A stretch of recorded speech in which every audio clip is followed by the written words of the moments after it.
Hey everyone, it's Nikki with Thrive Bodywork in Alexandria, Virginia. And today I want you to raise your hand, or actually I think put a finger down if you have ever had jaw problems or tension, neck problems or tension, shoulder problems or tension, headaches, grinding teeth, on and on and on. Head, neck, and jaw, big source of troubles. So we're going to talk a little bit today about how to mitigate some of those. And I think the easiest way is to understand the anatomy. So functionally speaking, I think of the cranium, which is the skull, C1, the first cervical vertebra known as the atlas, and C2, the second cervical vertebra known as the axis, as functionally their own little unit. And then the spine, the spinal column kind of starting at C3. Now I want you to picture a bowling ball, okay, or a basketball, just some sort of ball. And then I want you to picture a bowl, okay? And in that bowl, there's a hole in the bottom of it that a sort of a stick pokes up through it, okay? That is, for all intents and purposes, the structure of the head, neck, and the head and C1, C2, okay? So the head is a ball, it's in a bowl, and there's a stick poking up from the bottom of the bowl, and that ball is on it, okay? So that's a very different way of thinking about movement. So how that ball is just going to roll in the bowl, right? It's going to roll around inside the bowl, and then it's going to be able to kind of stay in the middle and rotate around that stick. That's how our head and neck should operate. It really should just be the cranium rolling around and staying in that bowl, and the movement, the head kind of rotating around that stick, that axis. But what happens is we end up moving from our throat or our neck instead of above our neck. So I always say, I call the throat the mini abdominals. And whatever our abdominals are doing, our throat should follow. Whatever our lumbar spine is doing, we want our cervical spine to follow. And just like we tend to bend wrong or initiate bending wrong, right? We've talked about this before. We tend to fold at the belly button instead of hinging at the hips. We also tend, if we're going to nod our head, we tend to fold at the throat instead of hinging at the head, or rolling the ball in the bowl, okay? So I want you to watch when I bend properly from the hips. I want you to watch my shoulders, and I also want you to watch my head and my jaw. And I want you to think the jaw, we also, I think we don't really quite think about how the anatomy of it. The jaw, for all intents and purposes, is another ball and socket joint, just like our arms and just like our legs. So just imagine if our arms were permanently like this. That's how our jaw is, right? It's just sort of like attached here.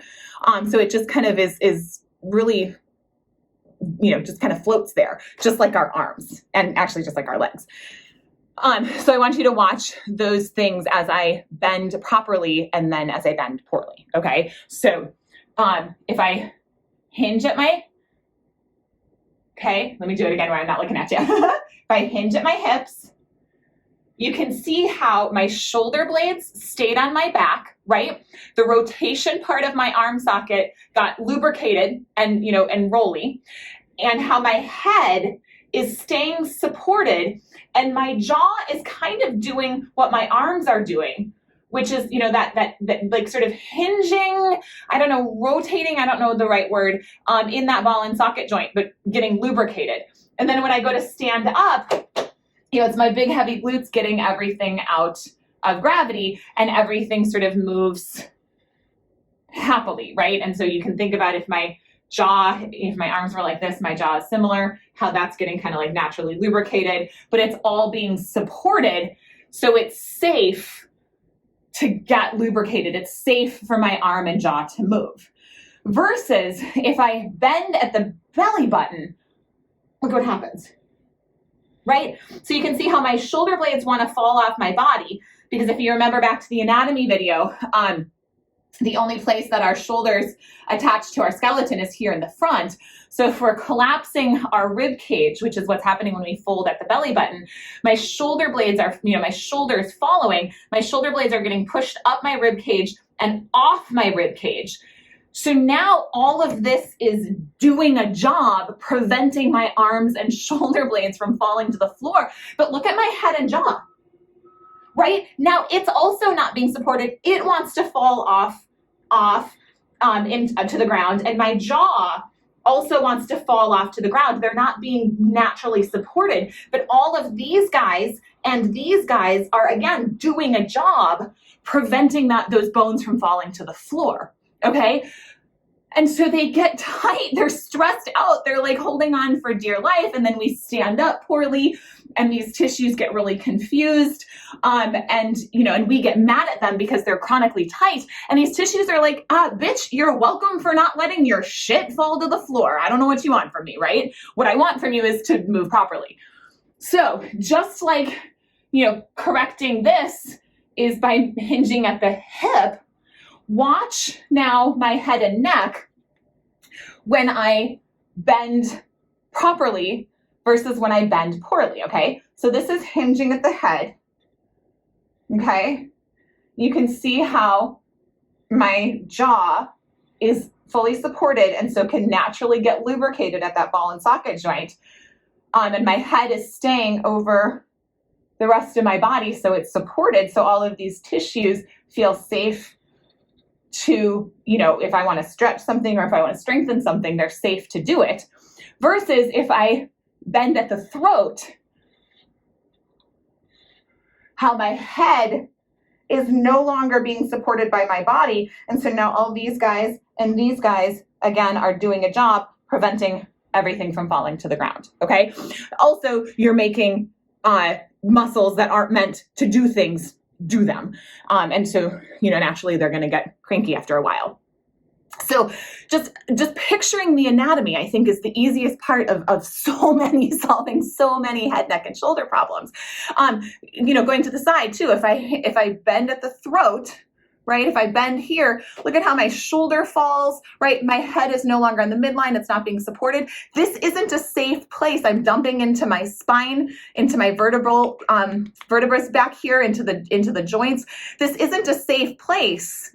I'm dumping into the ribs, all of it, from which tissue to strengthen or open. Everything's just holding on, trying not to fall to the ground. Versus if I call it owling, right? If I rotate that ball in the bowl, look at how my shoulders stayed square. This can safely open because the center, my head is still being supported by my body, right? And this can actually strengthen. Again, because everything is safe, nothing has to do a job and nothing's getting overwhelmed. It's always trickier for me to go this way, right? Like this. If I'm going to nod side to, or if I'm going to, nod no. Again, think about the ball on that stick, okay? And I always like to think about my head, I call it dual cueing. Whatever my cranium, the back of my head is doing, I think about my forehead doing the opposite. So I'm going to think about the back of my head swinging one way. I'm going to think about my forehead swinging the other way. I'm going to come back.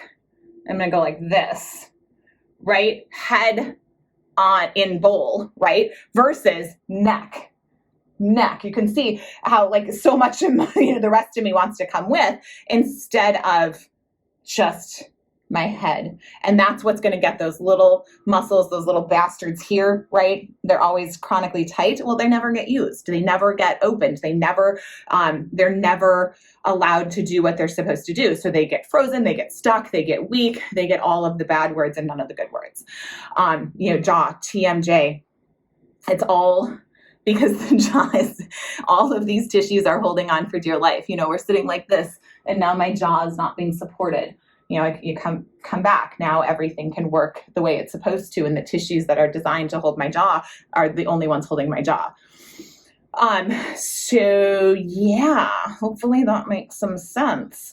So I want you to think, if I nod yes, think about the back of the head coming up, the forehead going down. And then this is a really good one. These little bastards that are conically tight, again, because they're doing a job, squeeze the sponge, right? Bring that head all the way back. Really, bring those shoulder blades back, bring those shoulder blades to the head, bring the head to the shoulder blade. Squish. Remember, we've talked about squeeze the sponge, activate, squish, activate, squish, activate, squeeze the sponge, and then come back. So now you can go forward, and do a stretch. We've talked about squeezing the sponge. Like you get a frozen sponge, a saturated sponge filled with water, stick it in the freezer, it's frozen. That thing can't open, that can't be flexible. But if you introduce energy, and then squish, that you squeeze out the water, now that sponge is pliable again. These are big sponge squeeze muscles. So we want to go the opposite way of what we think. We think they're tight, we want to stretch them. Yeah. But we need to squeeze them out first. We need to squeeze that stuck energy out. Now I can come and they're pliable and can open, and now I can start to activate them. So yeah, there's my head, neck, and jaw lecture. Hopefully that makes sense. Ping me if you have any questions. If you're in the area, get your butt on my table. It makes a difference. And I hope you all are doing well, staying safe, mask up, vaccines are miracles. Heck yeah. Cheers.